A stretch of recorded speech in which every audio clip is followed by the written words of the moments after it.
একটা অদ্ভুত ঘটনা ঘটেছে মালদ্বীপে।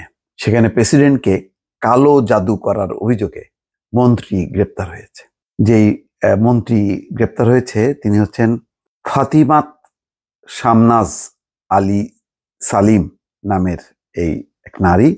তিনি দেশটির পরিবেশ, জলবায়ু পরিবর্তন ও জ্বালানি বিষয়ক প্রতিমন্ত্রী, মানে খুবই গুরুত্বপূর্ণ একটা দপ্তরের প্রতিমন্ত্রী।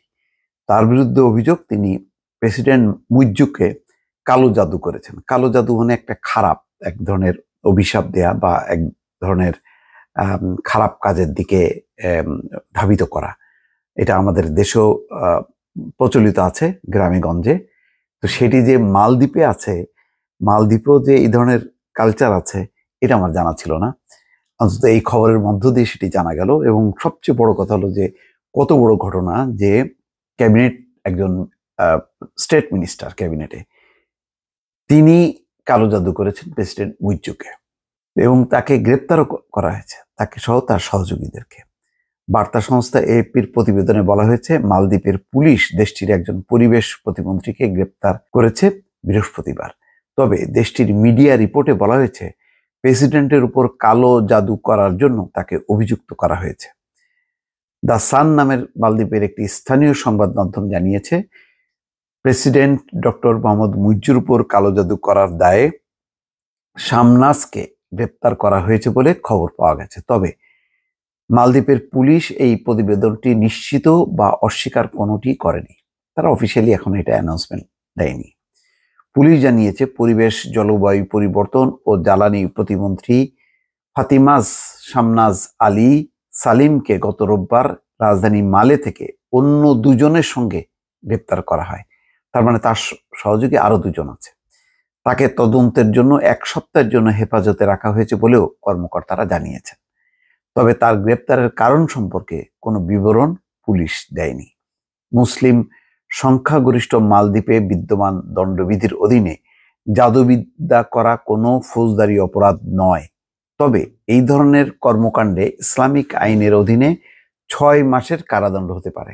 তার মানে এটা কোনো ফৌজদারি অপরাধ না, কিন্তু ইসলামিক মূল্যবোধ বা আইন বিরোধী, সেই কারণে 6 মাসের কারাদণ্ড হতে পারে। ধর্মীয় কুসংস্কার বা ওই যে নানা ধরনের যে সংস্কৃতি লালন করে, একদম সেই পুরনো সংস্কৃতি বা ধারণা, চিন্তা, চেতনা, তার নানা কুসংস্কারের একটি বা কুচিন্তার একটা প্রভাব, এটা আসলে কোনো বিজ্ঞানসম্মত কিনা বা সত্যি সত্যি এটা কালো জাদু কাউকে করা যায় কিনা এটা কিন্তু পরিষ্কার না।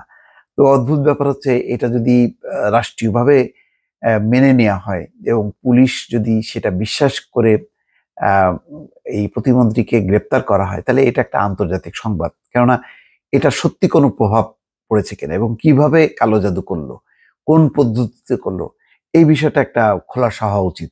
যদিও এখনো পুলিশ এই অভিযোগটা সম্পর্কে সামনে আনেনি অফিসিয়ালি, বা অন্য কোনো বিশেষজ্ঞরা, সরকারি কর্মকর্তারা অ্যানাউন্সমেন্ট দেয়নি এবং আন্তর্জাতিকভাবে গণমাধ্যমেও এটার আসলে বিস্তারিত যেই তথ্যটা সেটা এখনো তুলে ধরা হয়নি।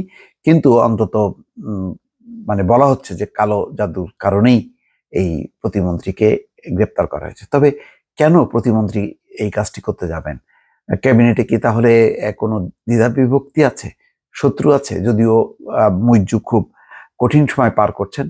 ভারতের সঙ্গে একসময় তার সম্পর্ক ছিল, সেই সম্পর্ক অবনতি ঘটেছে চীনের সাথে সম্পর্কের কারণে, এবং ভারত মালদ্বীপে অবস্থিত যে সমস্ত ভারতীয় সৈন্যরা ছিল তাদের নির্দিষ্ট সময়ের মধ্যে ভারত ত্যাগ করতে হয়েছে।